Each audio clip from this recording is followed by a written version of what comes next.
Hello दोस्तों, नमस्ते, प्रणाम। मैं आपकी संगीता पटेल अपने यूट्यूब चैनल में आप सभी का स्वागत करती हूँ। एक छोटा सा देवी जी का पचरा गीत है। नवरात्र आ रही है और ये देवी जी का पचरा गीत कैसे लगे कमेंट में जरूर बताना। बजती है ढोलक बजाने वाला चाहिए, बजती है ढोलक बजाने वाला चाहिए, आती है मैया बुलाने वाला चाहिए, आती है मैया बुलाने वाला चाहिए, बजती है ढोलक बजाने वाला चाहिए, बजती है ढोलक बजाने वाला चाहिए।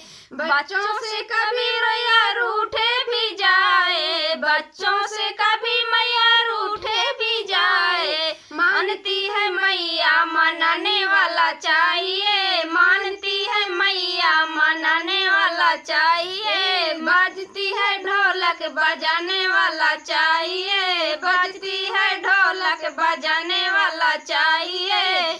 रूखा सूखा जैसा भी भोग जो लगाए, रूखा सूखा जैसा भी भोग जो लगाए, खाती है मैया खिलाने वाला चाहिए, खाती है मैया खिलाने वाला चाहिए, बजती है ढोलक बजाने वाला चाहिए, बजती है ढोलक बजाने वाला चाहिए।